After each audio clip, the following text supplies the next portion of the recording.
This US university is selling bodies that were donated for scientific research to the US Navy, and some are ending up in the hands of Israeli military surgeons, all without the donor's consent. It's horrifying. These things shouldn't be normal. I say shame on the schools. I don't want to give my body to the IDF. Hi guys, I'm Dina, and my latest Direct From investigation explores a largely unknown program at the University of Southern California that trains Israeli military medics in Los Angeles on bodies that were donated to science. My team and I linked up with the USC student journalists who broke the story. They uncovered contracts showing their university has secured over $1 million by providing at least 89 cadavers to the US Navy since 2018. And they found that the majority of those bodies are being supplied by UC San Diego, a public university. If you're a potential donor, you don't have any knowledge that your body could be used potentially for training by the Israeli military. Even during the genocide, even when the Israeli army was bombing schools and hospitals and kidnapping physicians, these contracts were being renewed.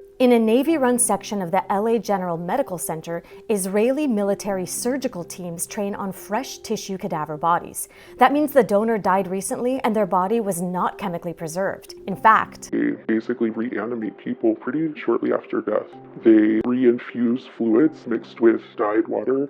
They put them on a pump to simulate a pulse again. They're making them look like they're alive again, basically. Regardless of whether we think it's gruesome to do that to a dead body, the part that's even more disturbing, honestly, to me is, did the patient know? Nowhere is there an explicit mention of possible use in training military medics in either university's donor agreements. Donors cannot request how their bodies will be used, and their loved ones have no way of knowing what happens to their bodies. And now some grieving families who've learned about the program are outraged that this could have happened to their loved ones. I just got sick to my stomach. They have misled people. It's a very big thing to donate your body to science, and to learn that it might have gone to this thing that we are vehemently against, it felt like a big betrayal.